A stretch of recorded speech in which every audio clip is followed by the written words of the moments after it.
ex-bodyguards ni Zaldico, binawi ang aligasyong naghatid sila ng pera sa Pangulo Martin Romualdez at iba pa. Alam niyo, sa totoo lang, naawa talaga ako sa mga DDS kasi niluluko lang sila ng mga kauri nila.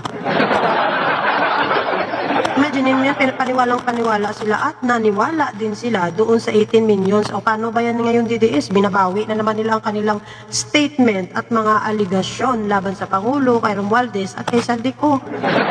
Diba nung pinapangimat yan, yung talaga yan dati. Yung sabi mo, si BBM, si Romualdez, si Zaldico, paano yan? Binawi na ng Malita Boys, anong gagawin nyo? Ha? Ayaw nyo maniwala? O ito, pakinggan nyo. Wait lang. Tapin natin dito. O, ito, sabi ng Malita Boys, oh, grabe, oh. Nalulungkot yung mga DDS niya ito. Bad news to. O, pakinggan. Ang trabaho ng gusto na namin pong manahimik. Ang binabawi na nila ang nauna nilang mga aligasyon, tapos Romualdez, Co at iba pa, sa pangakong pera. Una kasi dyan, may mga pangako po sa amin. Tulad na pinansya, na sinasabi nila po na pwede na po kayong hindi magtrabaho ng 2 taon. Tapos, meron pa kayong security sa pamilya. Kapalit ng ano? Kapalit po sa ginawa na pina-joint affidavit ko. Nag-iisip na rin daw ang iba pa nilang mga kasamahan na pumanig sa kanila. Nan.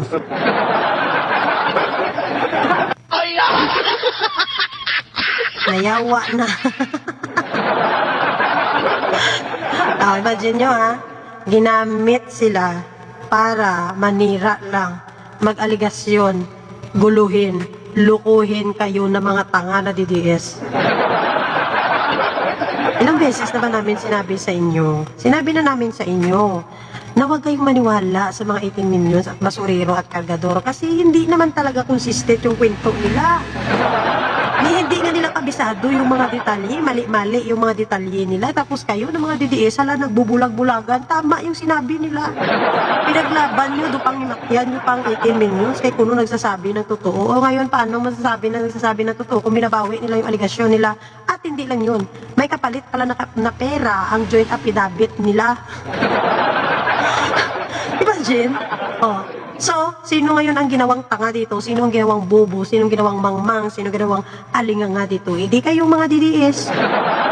Ilang beses na namin sinabi, huwag kayong paniwalaan, hindi ka paniwala. Gipangimatyan nyo, dohaan nyo ang mga 18 minions. Alam nyo, nakakawa talaga itong mga DDS mo. Dahil basta pabor sa kanila at pabor sa mga Duterte, kahit alam naman nilang hindi nakapanipaniwala, lulunukin na lang talaga nila yan. Yung alam naman nilang hindi totoo talaga, pero dahil para sa Duterte, o sige, okay lang yan, magpipikit na lang kami. Okay lang yan, magbubungol-bungulan na kami, basta para sa Duterte. Diba? O kailan kayo magigising? Kailan kayo magigising na kayo ay ginagamit lamang ng inyong mga puon? Gumagamit sila ng mga tao para siraan ang ating gobyerno, ang ating Pangulo. Ganun lang kasimple yun. Kaya bilang isang Pilipino, mapadidiis ka man na pasyungaers pa hanggang ngayon, imulat mo yung mata mo o ngayon, sino ba ang nagluluko sa inyo? Sino ang nanluluko sa inyo? Yung mga puon nyo. Sila yung nanluluko sa inyo, ginagawa kayong tanga araw-araw. Kahit alam nyo ng mali, yung sinasabi nila, pinaglalaban nyo pa. Kung magising kayo sa katotohanan, tama na yung bangungot na pagtulog nyo. Diba? Tama, tigilan nyo na yan, tama na yung tulog nyo. Walang mangyayari sa ating bansa kung tayong lahat ay maniniwala lang sa mga propaganda at ayaw natin gamitan ng mata, ng tenga at utak ang nangyayari sa ating bansa. Totoo lang. Walang mangyayari sa bansa natin. Kung kagaya niyan, may lilitaw dyan na basurero, maniniwala tayo. May lilitaw dyan na janitor, maniniwala tayo. O, may lilitaw dyan na nakamalita, maniwala tayo. O, di ba? Walang mangyayari sa bansa natin. Kung puro paninira ang paniniwalaan natin, may utak naman tayo, gumamit naman tayo ng utak.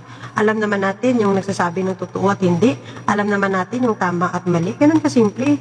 Gamitin natin ang utak natin, para hindi man magkalawang ba? Diba?